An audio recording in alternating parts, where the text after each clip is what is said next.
You know that feeling when you've been hoping that Honda would finally remember how to make a bike with some actual personality again? Yeah, well, grab a seat because the 2026 X11 just showed up. And honestly, it might be the most gloriously unhinged naked bike they've rolled out since, I don't know, the late 90s.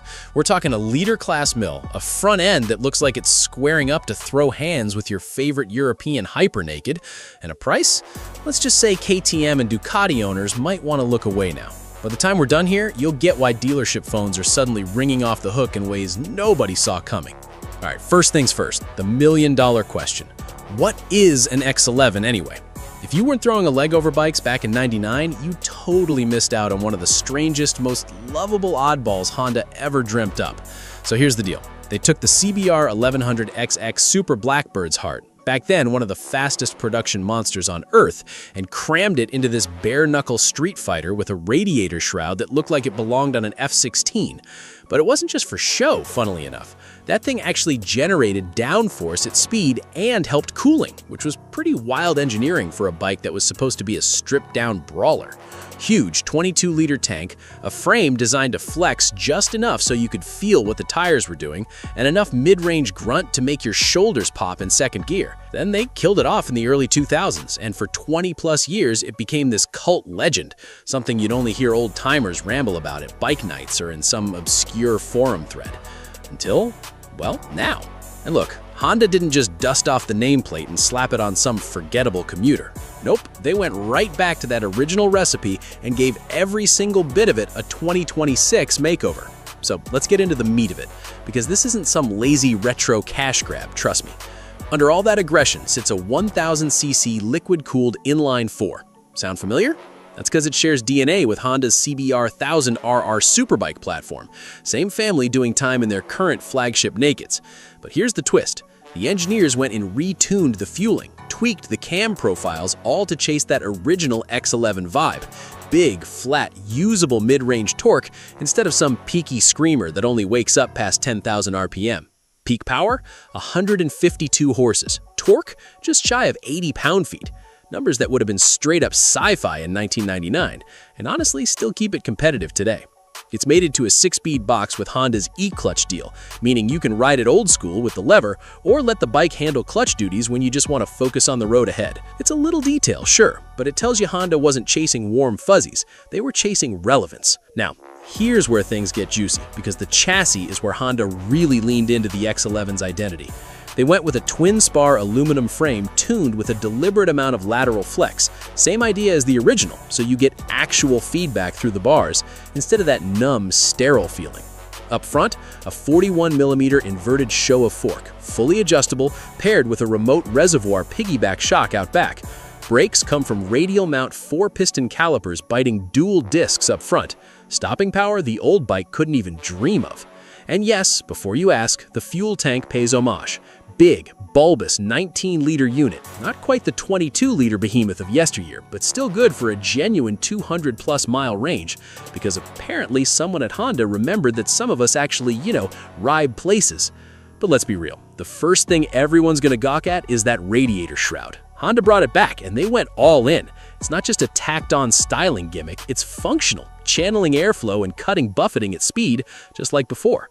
Except now it's been wind tunnel optimized with modern CFD juju. Honestly, when those first spy shots leaked a few months ago, half the internet swore it was a Photoshop hoax, because nobody expected Honda to bring back something this distinctive in 2026. Quick pause, because I know some of you are already mashing the keyboard about just buy a Hornet.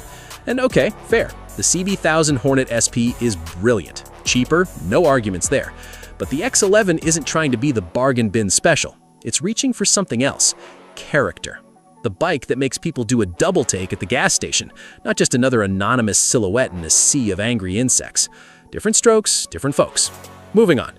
Electronics? Oh, this isn't some time capsule stuck in '99 under all that retro skin. You get a full IMU-based rider aid suite. Lean-sensitive traction control, wheelie control, cornering ABS, all tweakable across multiple ride modes. Full-color TFT dash with smartphone connectivity, turn-by-turn nav, the usual Bluetooth call and music stuff we all expect nowadays. A quick shifter comes standard, which honestly should be a given on any bike wearing a leader-class badge in 2026, and Honda threw LED lighting everywhere, including a signature L-shaped DRL up front that, depending on your taste, either looks killer or like an angry toaster. I'll leave that one for you to fight over in the comments. Ergonomics? Honda clearly did their homework on what made the original actually livable as a daily rider, not just a parking lot poser. Seat height is around 32 inches, and the saddle's wide at the back for actual passenger comfort, which a lot of modern nakeds seem to forget about in their rush to look aggressive. Bar position is upright, not that wrist-crushing forward lean you get on a stripped sport bike, so you could realistically do a 3-hour stint without needing a chiropractor afterwards. Curb weight claimed at 463 pounds ready to ride, respectably light for a leader-class naked lugging all this kit. And Honda kept the dual exhaust styling cue from the original, though now it's a single muffler shaped to echo that old twin pipe look while meeting 2026 emissions regs.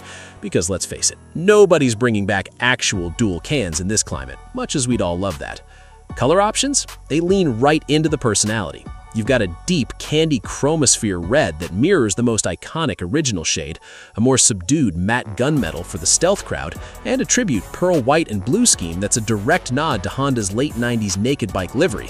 Whichever you pick, that combo of shroud and tank does a lot of the visual heavy lifting, and honestly, good luck mistaking this from anything else in a lot full of bikes that increasingly all look the bloody same. And here's a thought worth chewing on. In a market where almost every manufacturer is chasing the same angry insect headlight, the same hyper-aggressive tail section, is resurrecting a 25-year-old design language actually the boldest play on the showroom floor right now? Because from where I'm sitting, blending in might be the real risk in 2026, not standing out. Now, the number you're all waiting for. Honda is pricing the 2026 X11 at $9,999 before destination. That puts it shockingly close to the Hornet SP, while offering a completely different riding experience and a much more distinctive identity. For context, European hyper-nakeds with similar power often start north of 15 grand, some pushing past 20. Honda undercutting that segment by this much, while still delivering Brembo caliber braking, premium suspension, and a full electronics package? That's either a seriously aggressive power move or a signal that Honda's making a statement heading into 2027. So, here's the cliffhanger, because there's one detail about this bike that completely flips how you should be looking at everything I just told you about. Stick with me for one more second. The 2026 Honda X11 you just heard about doesn't exist yet. Not in yet, anyway. Everything you just heard, the engine specs, the styling, the pricing, it was all a concept reimagining, built using real Honda engineering trends, real platform data from bikes like the CB1000 Hornet SP, and the actual history of the original 1999 X11. Just my take on what Honda could build if they decided to resurrect one of their most underrated cult classics with 2026 tech. Some of you might be bummed it's not real. Others are probably already in the comments screaming that Honda needs to greenlight this immediately. Either way, I genuinely want to know, which camp are you in? If you're into more concept reimaginings like this, or if you'd rather see real, current bike reviews of stuff that's actually hitting dealership floors right now, there's a video right here on screen you should check out next. Give it a tap, subscribe if you've made it this far, and I'll catch you in the next one.